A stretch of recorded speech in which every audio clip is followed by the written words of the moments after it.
And in today's takeaway from the headlines, what we learned is they're still throwing the gender trap games at us, and it's more important than ever not to fall for them. First one came from the Pentagon. This was amazing yesterday. It's actually a great thing.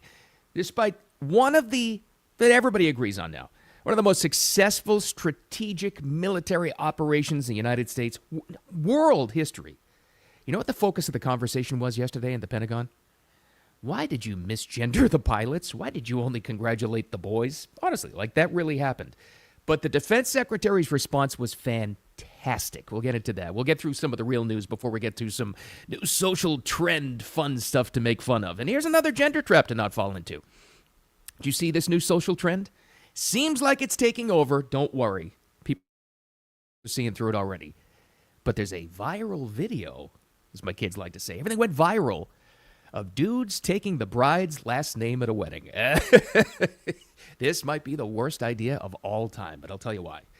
Before you call me a misogynist, there's a specific reason why. We'll get to all that and more, but it's Friday. Welcome to it. There's been so much heavy news, so we're going to lighten it up a little bit today, thank God, and kind of a short one, but that's okay. No less important, thanks for watching the Wicked Radio, if I can talk. Wicked Radio live stream, all part of Wicked Wisdom with Bill Adams, social media channels. And don't forget, too, if you're watching the replay later on X, make sure you put your notifications on so you know when we're going live and all that good stuff. And the audio podcast, when that's posted after we get off the live stream, make sure you download wherever you like to get your favorite audio podcasts. It's all for you right there. Just look for Wicked Wisdom with Bill Adams. All right, let's get to it. Real news first from the Pentagon. I mean, you can't get any realer than that, right? We all know by now. This has been going on for 5 straight days. The surgical strike taking out Iran's nuclear capabilities was a massive success. Despite what the fake news tried to push, and we should have known this right away when CNN and the New York Times teamed up for this one. I mean, that's like the Joker and the Riddler getting together to push some sort of a fake operation on you. This was incredibly successful. Oh, did you see CNN backtracking now? Did you see this one? He said, well, our early report, which was not exactly correct, we were just trying to ask the correct questions. You know, when they were trying to push and say, it wasn't as successful as the U.S. military and Trump claimed. You know, anything to disparage Trump and the U.S. military and anything like that. Everyone, including Iran, are acknowledging that this was incredibly successful. Now, here's what happened. Here's the news stuff we'll get through together. This is probably the most important news story from yesterday. Pete Hegseth, the defense secretary, boy, am I glad that everybody stuck by him in the confirmation process and got him in there. Because something really important happened. And you should take this as a win. You should look at this and say, this is a good thing. This is a good thing and kind of a different thing.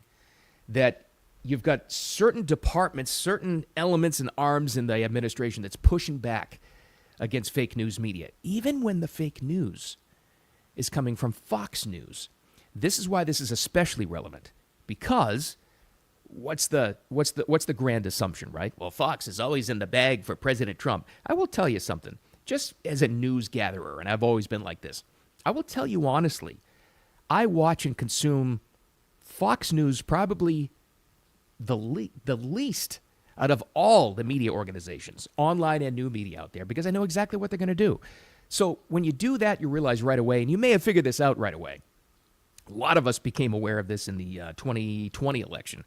Remember when Fox called Arizona for Biden like 5 minutes after the polls opened? Remember that one? They've never exactly been in the bag for Trump as much as maybe you thought. So that's why it's especially relevant that Pete Hegseth, the defense secretary, pushed back against Jennifer Griffin, Fox News' international reporter. And she's the Pentagon, press pool reporter for Fox, the big one. She's a big name yesterday. This was something to behold. And I take this, and I think you should too, I really mean that, as a good thing that all of the fake news is being pressed now, is being pushed back on. So here was the first part of it. Here was part one yesterday. Are you certain none of that highly enriched uranium was moved? Of course, we're watching every single aspect, but Jennifer, you've been about the worst. The one who misrepresents the most intentionally. What the president says. I'm familiar. Report about the ventilation shafts on Saturday night, And in fact, I was the first to describe the B-2 bombers, the refueling, the entire mission with great accuracy. So I take issue with that. I appreciate you acknowledging You that have this was the issues. first the most successful I did. mission based on operational security that this department has done since you've been here, and I appreciate that. How about that?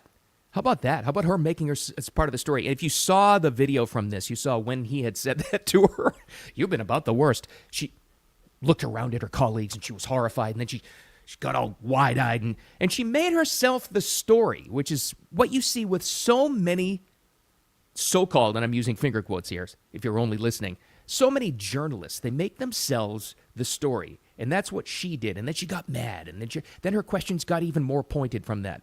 Again, it's very significant that Pete Hegseth pushed directly back through to a representative of Fox News in that one. Very, very important. It should tell you now, this is the takeaway for all of us, it should tell you that they're not afraid to call out fake news wherever it exists. Because they were just as bad as CNN. They picked up on that story right away and ran with it. Well, we were misled, and it turns out the administration was wrong about the strike on Iranian nuclear plants. Were they? Because it was an early assessment, way too early. They got leaked. By now, they know Democrats in Congress. They know that. And also, it was very, very, very low confidence, meaning all the information hadn't been gathered yet. And he pointed this out yesterday in the press conference. You know why they didn't have all the information yet? Because the damage was done underground.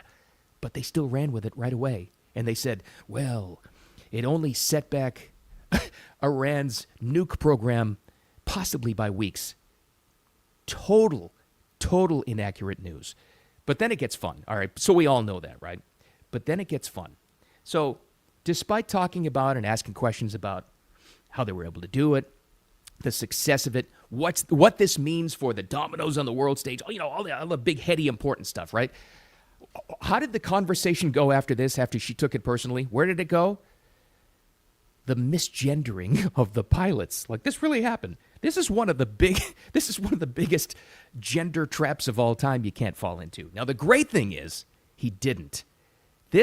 I loved this. I loved this response. And really, I think we can all learn from this. They try to trap you into work and well, in that meeting, you just said you guys in general, you didn't acknowledge, the females that were in the room. That nonsense, the gender game, that weapon people try to use. He wasn't having it. And if the defense secretary's not having that, I don't think you or I have to either. This is long. But listen to how he handled this right here. And this all goes back to that controversy about him coming out and saying, I'm so proud of our boys in those bombers. Of course, meaning female pilots too. It's like, in general saying like, you guys, right? But no, they focused on that and they tried to make it an issue. Great response. It's long. It's worth listening to every second of this. So Absolutely. we're looking at all aspects of intelligence and making sure we have a sense of what was where. Here she goes. Acknowledge the female pilots that also participated in this mission. The early messages that you sent out only congratulated the boys. So when I say something like our boys and bombers, see, this is the kind of thing the press does, right? Of course, the chairman mentioned a female bomber pilot. That's fantastic. She's fantastic. She's a hero. I want more female bomber pilots. I hope the men and women of our country sign up to do such brave and audacious things. But when you spin it as, because I say our boys and bombers as a common phrase, I'll keep saying things like that, whether they're men or women. Very proud of that female pilot, just like I'm very proud of those male pilots. And I don't care if it's a male or a female in that cockpit, and the American people don't care. But it's the obsession with race and gender in this department that's changed priorities. And we don't do that anymore. We don't play your little games. Perfect.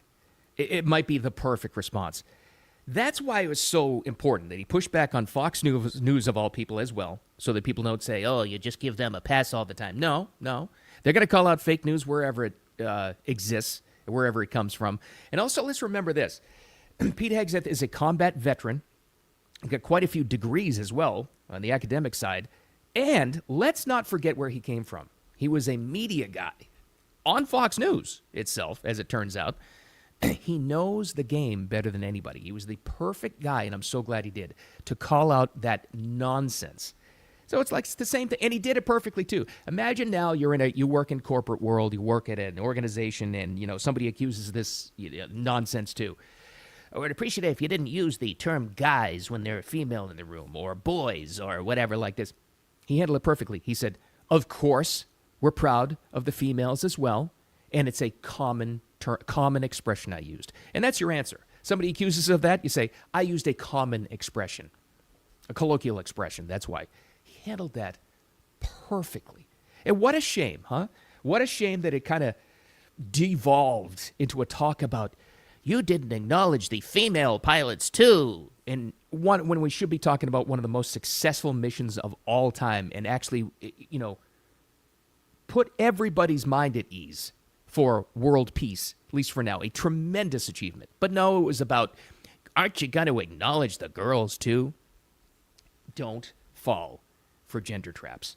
Another example, and this one's a little bit more fun. Now, this may scare you, especially if you have sons who are about to get married at some point in time. Don't worry about it. Still, this is just it's a growing trend for social media clicks on, guess what?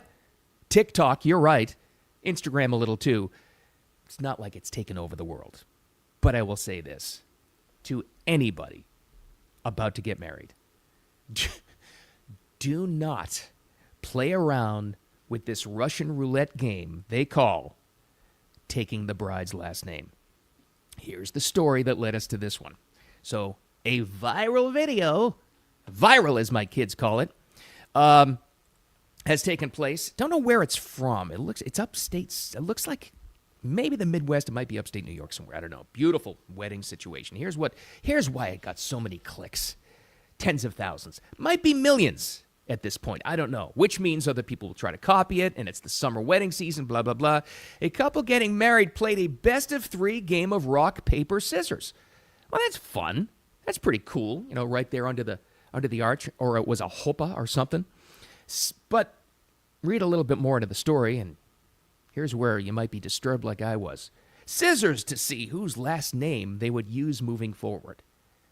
Uh-oh. His name is Pierce. Hers is Hunter. He won the first round. Whew, okay. She won the second. Uh-oh, it comes down to the heart-pumping tiebreaker. Here's a little reaction from the wedding guests. After you know where I'm going with this. This is what it sounded like from the video. Rochambeau to see who takes whose last name.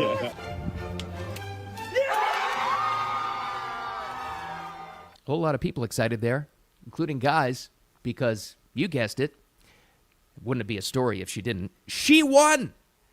Scissors cuts paper. Cuts something else, if you know what I mean. That mean they will be the hunters. Let me tell you something, and some of you are going to get mad at me, and that's okay, because I will tell you personally. This guy has zero chance. Zero. Before he even walks out of that wedding facility, before he even did, he should know. Somebody should tell him, somebody should warn him. And if you've been married for any amount of time, 10, 15, 20 years plus, even 5 years, you would know he will never win another argument again. Well, Bill, that's not right. That's kind of misogynistic. I think it's cute. Do you? Because if you're willing to sacrifice your last name, good luck with everything else, pal. You have no shot at anything. Now, I don't mean to say that you need to argue all the time and it needs to be, this and that, and you need to lay down the law and you're the man of the house. I get it. We're all evolved from that point right now. But if you're willing to sacrifice your last name in this marriage, I know it's a growing trend, whatever, you have no shot. This guy's going to be a cuck within 2 years. Trust me on this one. No shot whatsoever. Plus, think the long-term thing. If they plan on having kids at some point, how confusing is that going to be for the kids? That first, second grade project where they try to put together a family tree. Oh, Dad, I don't understand this branch here on Dad's side. It says that, it's blended. This branch goes into your side of the family because it's your last name with Hunter, but he's a Pierce. I don't understand. Thanks for the confusion and confusing your kids already. But no, you can imagine what the very first comments were. Now, I'm going by the comments not on TikTok. I can imagine what those are like. They would love it. But so do they on this is a New York Post article where it got picked up. Let me just read the very first 3 comments in the comment section I saw on this.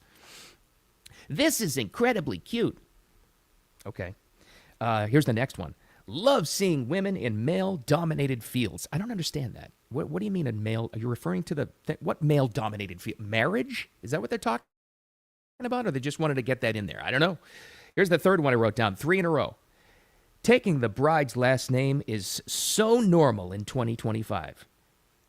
Is it? Well, this will make you feel a little bit better. According to the latest social survey, it's only about 19% of people who are actually in favor of this. So mostly it's still traditional here for those very same reasons. But I will guarantee you it's going to be a growing trend from here going forward. Guys, don't do it. Do not do this and hope you will ever, ever win another argument again. Before you walked away from that wedding facility, before you got in the limo and got to the honeymoon, you have already given up and sacrificed a major part of your identity. And eventually, she's not going to respect that. I will tell you. How about when you get to the honeymoon, too? You check into some beautiful hotel or a cruise or whatever. And the guy checking you in is going to be like, okay, well, congratulations to the Pierces we have. And she'd be like, we're the Hunters. I won the last round. She agrees to take my name. Do not fall for social media gender traps. You don't have to. In a world of that guy, be like Pete Hegseth and say we're not playing those games anymore. You will regret it. I'm telling you. And by the way, when you're already down that road and you know how hard it is to change a name for anybody. And then if you agree in a couple of years that you don't like that so much and you try to change it back, good luck with that because it's a pain in the ass at the county clerk's office, wherever you live. So don't fall for it. All right. Let's get into the weekend. I have to get out of here. I'm out of material, and you have to get into your Friday. So enjoy it. Have fun. Audio podcast will be up in just a couple of minutes wherever you like to get your audio podcasts. And make sure when you do, you find Wicked Wisdom with Bill Adams. That's where the live stream gets there. And over the weekend, I'm going to start some Wicked Weekend Wisdom for you, too. Some little extra stuff that should be posted either tonight or tomorrow. That'll be on the audio podcast on here as well. So make sure you press download as well when you get the audio podcast. And if you're watching the replay later on or listening later on, make sure you follow and share and all that good stuff. And most importantly, the most important thing of all, you have yourself an awesome, awesome weekend. You don't have to play those gender games. Don't worry about it. All right. Have a great weekend, a wicked awesome weekend. We'll talk to you later.